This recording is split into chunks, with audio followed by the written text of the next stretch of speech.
Welcome to Reddit Revenge Stories. Did you know over 90% of our viewers don't subscribe? If you enjoy this video, please subscribe and hit that like button. We're targeting 500 likes on this one. Let's dive into today's tale. My name is Thomas Greer, and I never thought I'd be the kind of man telling this story.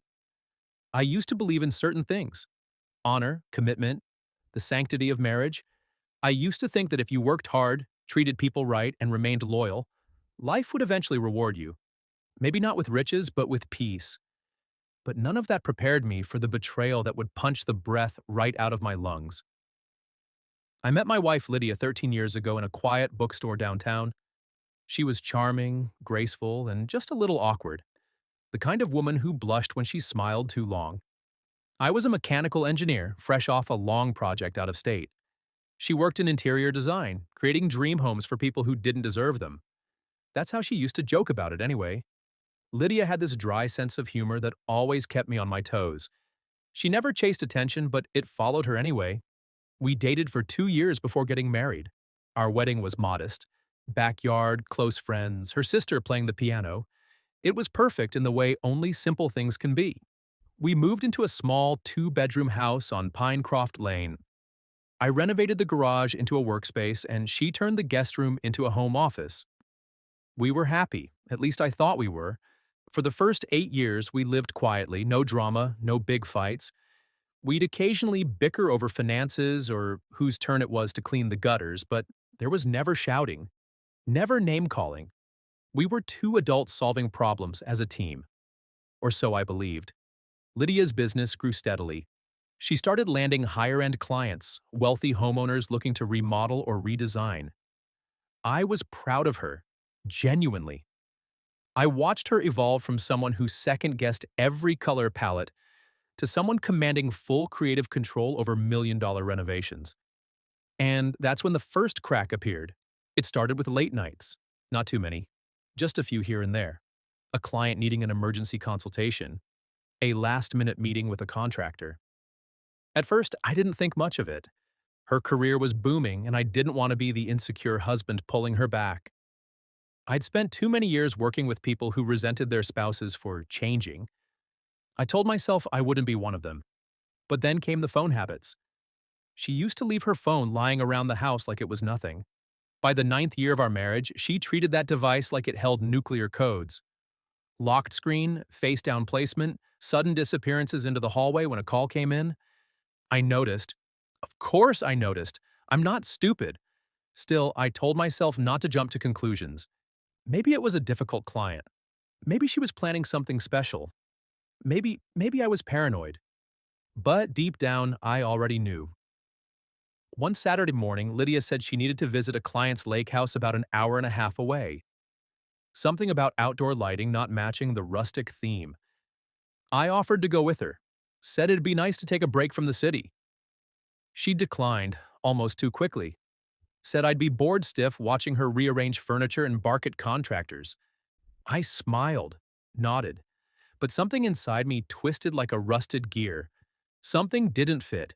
She left around 8:30 a.m. I waited a full hour, then followed. It wasn't hard. I knew the project she was referencing. She had left blueprints out on the kitchen counter weeks earlier. I took my truck and drove slow, taking the back roads. As I neared the lake house, I parked a few blocks away and walked the rest of the distance. I stayed off the main drive, kept low near the tree line. And there it was, her car in the driveway. And next to it, a sleek black BMW I didn't recognize. I crouched there for nearly an hour, long enough for the sick feeling in my gut to turn into something harder. Something like clarity. When she stepped out onto the porch, she wasn't alone. A man followed her. Tall, athletic build, business casual clothes that looked a little too polished for a weekend site visit. He touched her back the way no colleague should. She laughed at something he said. Not a polite laugh, but the kind you give someone you feel safe with. Someone who's gotten close.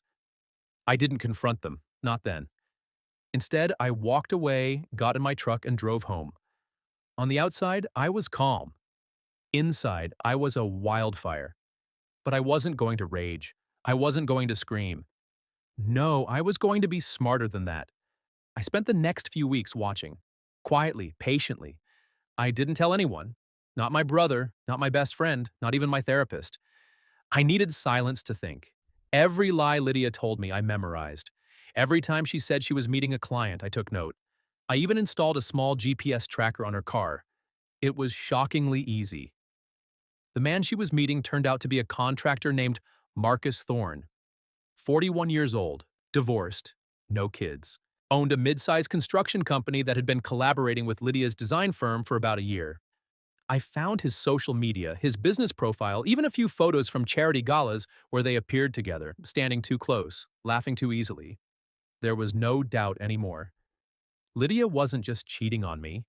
She had emotionally moved on, built a parallel life. And the worst part? She didn't even have the decency to be discreet about it. Like I'd become invisible. I realized then that I didn't want her back. I didn't want to fix things. I wanted justice. Not the kind you get from courts or therapists. No, I wanted the kind of revenge that slices slowly. The kind that leaves a mark. But I needed to be methodical. First, I called a lawyer, not to file for divorce yet, but to prepare. To understand my rights, my options, and how to gather evidence properly. Then I started documenting everything. Screenshots, GPS logs, timestamps, receipts. I even recorded a few phone calls where Lydia let details slip without realizing. I built a case so airtight it could have made national headlines if I'd wanted it to. But my revenge wasn't going to be public. It was going to be personal. One evening, as Lydia sat on the couch, texting, probably him, I calmly suggested we start a small joint investment account. Said it was for future projects or a vacation. I made it sound exciting, romantic even. She agreed quickly. I smiled. Over the next few weeks, I funded that account with savings from my side business. Lydia, thinking it was a shared goal, deposited a decent amount from hers too. When it reached a comfortable sum, I quietly pulled out my portion and redirected it to a private account under my name. I left her contribution untouched, for now. Then came phase two. I started creating distance, mentally and emotionally. Not enough to arouse suspicion, just enough to make her feel something had shifted. I didn't initiate conversations as often. I stayed late at work. I joined a gym. I started reading again. I became less accessible, and that unsettled her. Good. Let her feel that confusion. Let her wonder. And then I made my final move of part one of this quiet storm. I invited her to dinner. A nice restaurant, candlelight, wine. I wore the cologne she used to compliment. She wore the dress I had bought her for our anniversary 2 years earlier. We looked like a perfect couple. But beneath my smile was steel. Halfway through dinner, I slid a small envelope across the table. She opened it. Inside were photos, crisp, high-definition shots of her and Marcus, at the lake house, in restaurants, leaving a hotel. Her face went pale. I didn't yell. I didn't accuse. I just looked at her and said, I know. She tried to speak, but I raised my hand and said, Don't. Just listen. I told her I wasn't stupid, that I'd known for months, that I had proof of everything. She tried to cry, but no tears came, just crocodile panic. And then I stood up and walked out. I didn't go home that night. I needed her to sit with it, to marinate in the wreckage. This wasn't the end. It was only the beginning. The night I left Lydia at that restaurant, I didn't go back home. I booked a room at a modest hotel across town and sat on the edge of the bed for hours, staring at the wall. There was no rage, no tears, just a dull, heavy calm, like the silence before a storm makes landfall. I had made my move, and now it was her turn. By morning, my phone had 22 missed calls and a stream of texts from her, varying from apologetic to angry to pleading. I didn't respond to a single one. I didn't need to. Her panic was enough. She knew her fantasy world had just been yanked into daylight, and there was no hiding from it now. I returned home the next evening. She was in the kitchen, eyes red, hair unkempt, clutching a mug like it was her last defense. She looked like someone caught mid-collapse.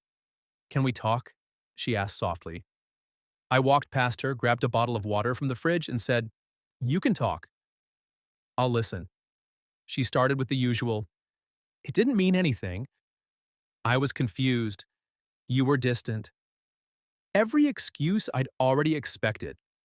She cried, begged for another chance, said it was over with Marcus and that she'd never speak to him again.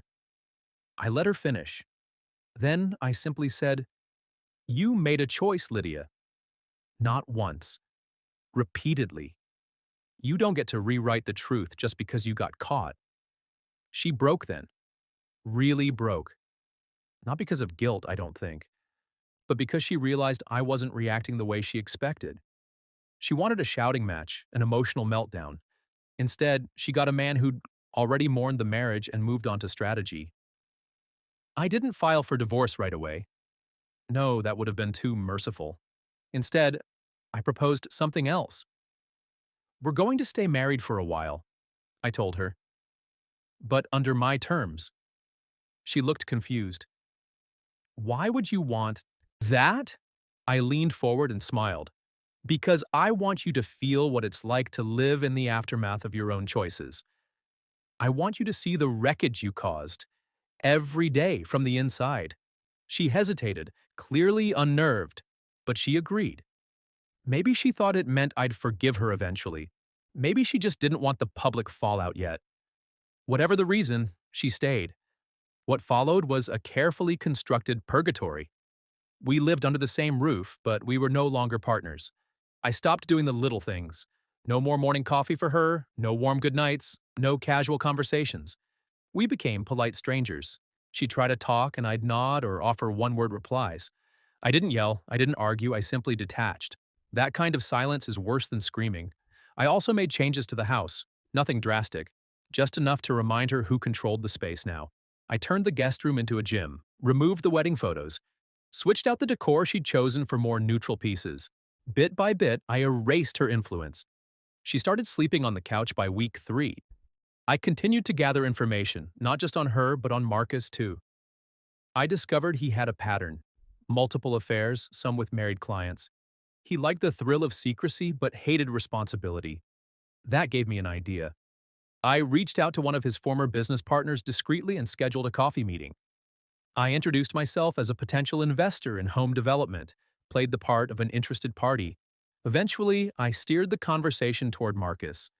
The partners, a man named Dean, didn't hesitate to spill the truth. Turns out Marcus had been sued twice for breach of contract. He was slippery, always staying just inside the legal lines but burning bridges as he went. Dean gave me copies of old agreements, emails, and one very interesting non-disclosure clause Marcus had violated with a past client. That was the crack I needed. I compiled everything. Then I hired a private investigator. Not for surveillance anymore, but to prepare a case file that could ruin Marcus's credibility in the contracting world. I didn't want to just end the affair. I wanted to dismantle the man who thought he could sneak into my life and take what was mine. Meanwhile, Lydia was unraveling. She stopped posting on social media. She grew quieter around her friends. She became more withdrawn. The guilt was eating her alive, but I didn't comfort her. She had made her bed with Marcus. Let the silence of her choices tuck her in at night. She tried therapy, went to 3 sessions, and then quit. She told me she felt like a ghost in her own life. I told her ghosts live in the past, and that's exactly where she was. Behind me. By month 4, I launched phase 3 of my plan. I scheduled a dinner meeting with one of Lydia's major clients, a woman named Carol, whom I'd met a few times at events. I told her carefully about the affair, about Marcus, about how projects had been delayed or changed in questionable ways during the period of their involvement. I never accused Lydia directly of misconduct, just painted enough of a picture to make Carol question the integrity of their work. Within weeks, 2 of Lydia's contracts were put under review. One was quietly dropped. I wasn't trying to destroy her career, not entirely, just enough to leave a scar, a professional limp to match the emotional damage she'd done to me. Let her rebuild, but let her always remember where the fracture began. That same month, I had divorce papers drafted. Everything was in my favor. I had the financial trail, the timeline of the affair, witness statements, and a prenuptial agreement that protected my assets. When I finally handed her the envelope, she just stared at it. "Is this it?" she asked. "No." I replied. This is the conclusion. The punishment already happened. She signed them 2 days later. No drama, no protest, just a quiet surrender. I didn't throw a party. I didn't pop champagne. I just sat alone in the garage I'd built with my own hands and let the silence finally feel like peace. But before I moved out for good, I left Lydia with something. I printed a photo of us from the early days, smiling, arms wrapped around each other. No shadows yet. I wrote on the back, "You had everything, and you chose a lie." I placed it on her pillow the morning I left. Revenge isn't always loud. Sometimes it's measured, calculated, precise. Sometimes the greatest revenge is simply showing someone they were replaceable, and that you, without them, are still whole. After I walked out of the house for the last time, I didn't look back. There was no grand finale, no emotional confrontation. Just the quiet click of the front door shutting behind me and the hum of the engine as I pulled away. My belongings were already packed and stored in a modest apartment on the other side of town. It wasn't anything luxurious, but it was mine. Untouched, untainted. A fresh start with 4 blank walls and a key that opened only my own door. In the weeks that followed, I didn't speak to Lydia. Not a word, not a call. I blocked her number and let the lawyer handle everything else. We had no children, no shared businesses, and the house was in my name. The division was swift. I kept what mattered, gave up what didn't, and moved on like a man walking out of a burning building to Shrar, without looking for keepsakes. But closure? That took time. I dove into work. Not because I was trying to bury the pain, I'd already done the hard grieving in silence, but because I finally had the mental clarity to push forward. I poured my energy into a mechanical engineering project I'd been nurturing for years, a small-scale energy system designed for off-grid cabins and emergency backup. Within 6 months, I had 3 investors, a working prototype, and a growing reputation in the niche. For the first time in a long time, I wasn't surviving. I was building. Still, in the background of my success, I remained curious. Not obsessed, just observant. I kept tabs on Marcus, not directly, but through industry circles and a few discreet contacts. His company began to unravel shortly after our little dance ended. The materials I'd passed to his old business partner made the rounds. One client pulled out of a $500,000 remodel, citing contract irregularities. Another shared her story of how he pressured her into dinner meetings and made her uncomfortable. It was all whispers, no lawsuits, but damaging enough to stain his reputation. His company downsized by nearly half. I heard he tried to launch a rebranding effort a few months later, changed the name of the business, polished the website, even started a podcast on design and leadership. But it flopped. The comments were empty. The videos had more dislikes than views. I didn't have to lift a finger. The world has a way of exposing men who build careers on charm and shortcuts. As for Lydia, I found out through a mutual acquaintance that she left town. She didn't go far, just a few cities over, but she sold her car, left her firm, and started working freelance again. No big announcements, no inspirational posts, just a quiet disappearance. I don't think she was running from me. I think she was running from herself. Sometimes I wondered if she told people her side of the story, if she painted herself as the victim of an unloving husband, or if she accepted the truth and let it weigh her down like a stone in her pocket. But it didn't matter. She could rewrite the ending all she wanted. I knew what happened. So did she. A year passed, then 2, and I changed. Not in the way most people mean when they say they've changed. I didn't become bitter. I didn't swear off love or trust or companionship. I just became sharper. I paid attention more. I learned to read people in the pauses between words. I listened not only to what was said, but what was avoided. The lies people tell don't always come in the form of words. Sometimes they come in silence. I didn't date for a long time, not because I was afraid, but because I didn't need to fill the space with noise. Solitude became my ally. My apartment turned into a home, filled with books, tools, and a dog named Jasper, a rescue mutt with one ear that never stood up. He was loyal, he didn't hide things. He wagged his tail when he was happy and growled when something wasn't right. Simple, honest.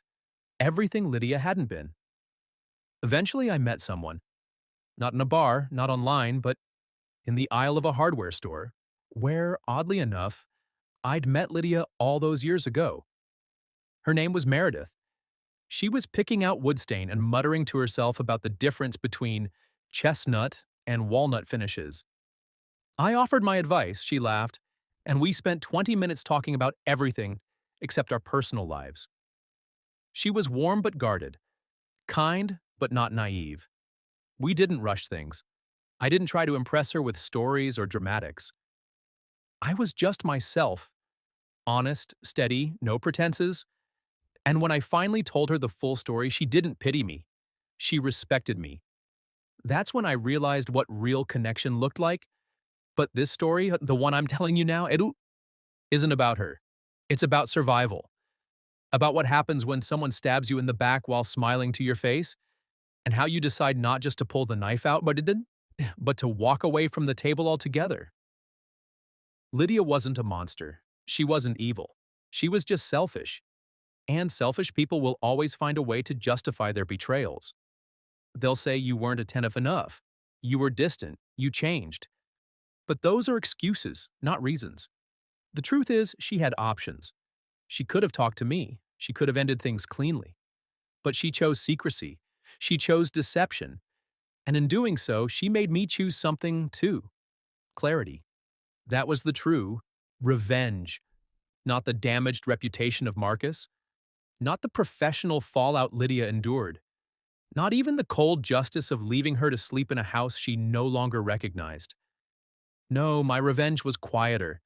It was thriving, living without bitterness, reclaiming my peace, proving to myself, and maybe to her, that what she shattered wasn't me but the illusion I'd once held of her.